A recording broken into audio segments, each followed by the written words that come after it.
नमस्कार। आज हमारे साथ सितार चंद जी हैं। आप वार्ड नंबर 3 से इलेक्शन लड़े।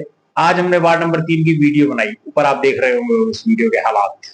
हमने फायर स्टेशन से काम शुरू किया।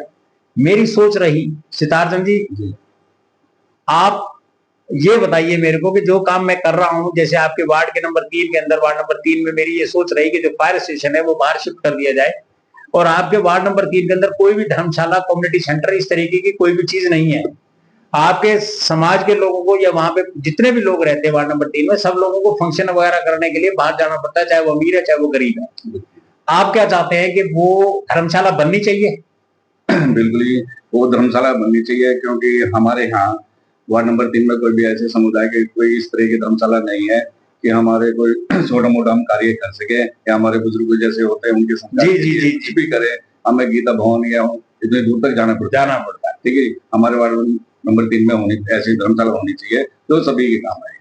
सड़कों की हालत आपने देखी? बिल्कुल, सड़कें के हाल बेहाल है, हर जगह टूटी फूटी पड़ी बुरी तरीके से। और जिस सड़क के ऊपर अभी आप चल रहे हैं मेरे साथ, ये नाला आप दिखा रहे हैं, ये एक मेन कनेक्टिंग रोड है जो वार्ड नंबर 3 को गांधी आश्रम से वार्ड नंबर 4, 5, 6 अमूमन सभी वार्डों को जोड़ती हुई रोड निकलती है। वार्ड नंबर 3 के एमसी और वार्ड नंबर 4 के एमसी दोनों इसी कैंपस के ऊपर आमने सामने रहते हैं। शायद वो दिन में 10 बार निकलते भी होंगे। आप क्या कहना चाहते हैं, वो सड़क की रिपेयर होनी चाहिए या नहीं बननी चाहिए? नहीं, रिपेयर होनी चाहिए। रिपेयर होगी जब वार्ड का सुधार होगा। हालात बद से बदतर है। आपने अब एक चौक देखा, चौक के ऊपर ये जो टूटा हुआ है, ये कह रहे हैं कि हमने चौक रिपेयर के काम में बनवाए, जितने भी छोटे मोटे काम रिपेयर में। आपको लग रहा है कि आपके वार्ड में कहीं रिपेयर का काम हुआ है 10 लाख रुपए का?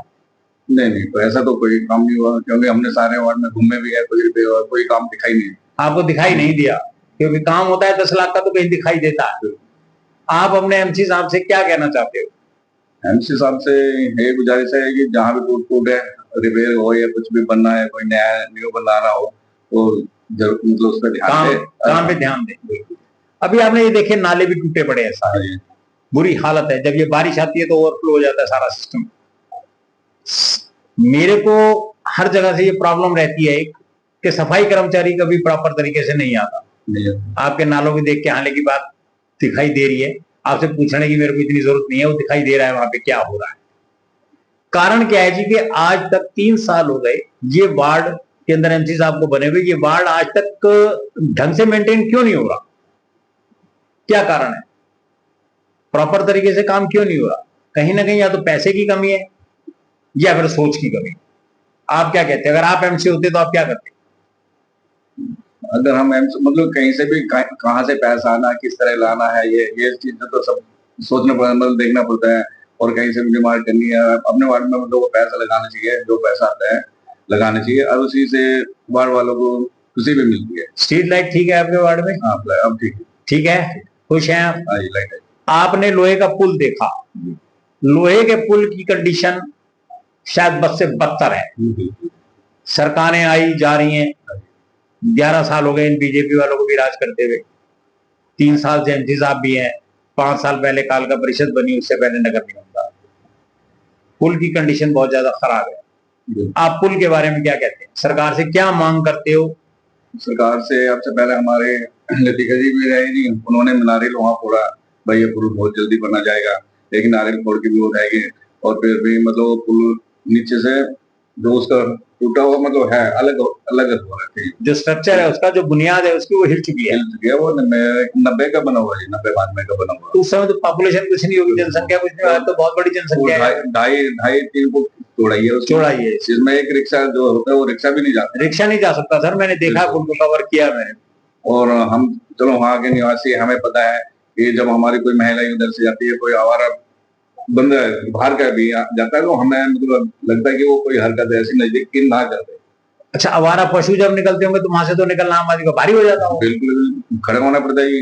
अब वो पशु निकलेगा, हमें इंतजार करना पड़ता है कि कोई पीछे जाए, उसको आगे ले गया, इनमें हम खड़े हों।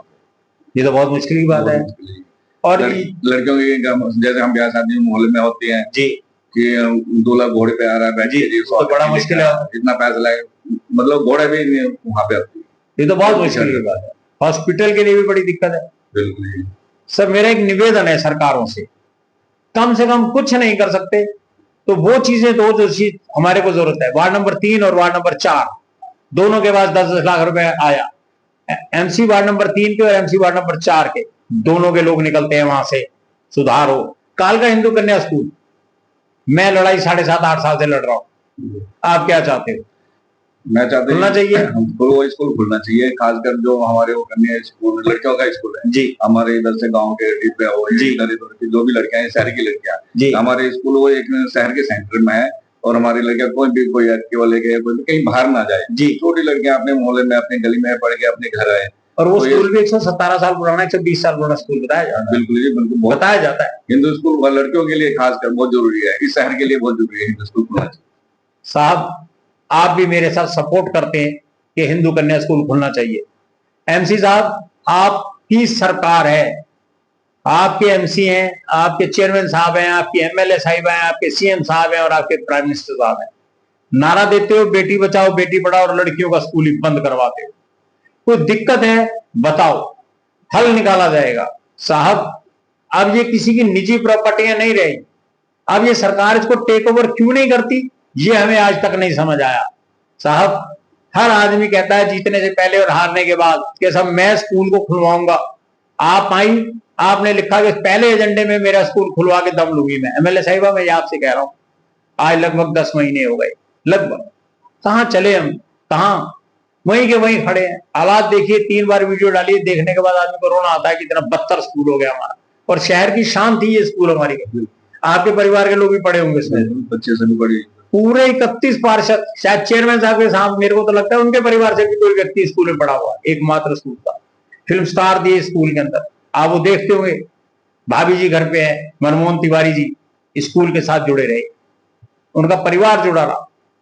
इतने बड़े बड़े लोग स्कूल ने दिए, क्या ये स्कूल खोल नहीं सकती सरकार? अगर चाहे तो सब कुछ हो सकता है। आपके वार्ड के अंदर हर चीज की बुरी हालत है, हर चीज की, स्कूल भी नहीं है, अगर आप चाहे तो खुलवा सकते। मेरा एक निवेदन एमसी साहब से भी, एमसी साहब थोड़ा वार्ड पे ध्यान दें। 3 साल निकल गए, 2 साल रह गए हैं, हिसाब तो मांगा जाएगा। और आपको ये बात हो सकता है मेरी बात बुरी लगे, वार्ड नंबर 3 के एमसी साहिबा को और वार्ड नंबर 4 के एमसी साहब को, लेकिन साहब पैसा हमारा है, हम हिसाब मांगेंगे, हर हालत में मांगेंगे आपसे हिसाब, और देना पड़ेगा आपको हिसाब, चाहे आपकी सरकार है या नहीं। एक एक चीज के ऊपर हम कोशिश करते हैं आपसे निगाह रखें और काम को करवाएं, लेकिन आप कोऑपरेट नहीं करते, न समाज न अधिकारी। अधिकारियों के ऊपर मैं आरटीआई लगाता हूं, वो लोग बिल्कुल मेरे को कोऑपरेट नहीं करते। अब तो चलो शुक्र है दर्शन लाल जी चले गए, 900 चूहे खा के बिल्ली हज को चली, लूट के ले गए वो शहर को हमारे को, और इन अधिकारियों का रणछोड़ भैया नेताओं का पूरा साथ रहा उसे। अब वो यमुनानगर चले गए, भगवान भली करे यमुनानगर वाले लोगों के लिए। मैं तो सिर्फ इतनी अरदास करता हूं। हालात आपने पूरे वीडियोस के अंदर देखे, बद से बदतर हालात थे। साहब, मेरा निवेदन है, ध्यान दे, ध्यान दे, ध्यान दे। धन्यवाद।